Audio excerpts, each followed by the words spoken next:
Russia's opposition movement is gearing up for more protests ahead of the presidential election there in March. Following a break over the festive season, it hopes to regain the momentum that energised the biggest anti-government demonstrations since Vladimir Putin came to power. Moscow correspondent Norman Hermont reports.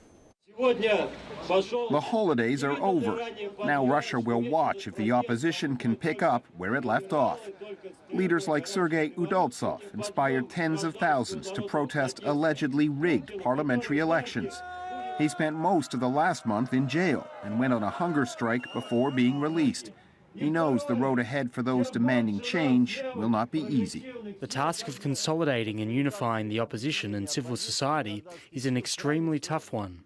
We are in fact very different. We've got different views on the future of Russia. The leaders of the loosely organized anti-government movement come from across the political spectrum. There's a former deputy prime minister, a corruption-fighting blogger with suspected nationalist sympathies, and figures like Sergei Udaltsov, who's been arrested more than 100 times. It could all easily fall apart, and analysts say Vladimir Putin knows it. If Putin and his aides will be smart enough, it's very easy to divide this group of people. But Mr. Putin's tone has changed since huge crowds turned out across Russia. He's gone from mocking the demonstrators to sounding like an electoral reformer.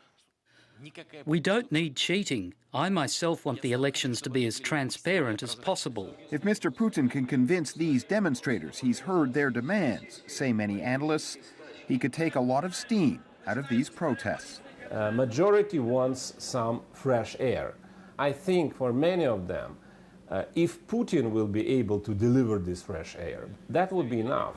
But Vladimir Putin is running out of time to roll out his reformist credentials. The presidential vote is less than 2 months away. He's still the favorite, but if he turns his back on reforms, his victory won't end the demands for change. Norman Hermont, ABC News, Moscow.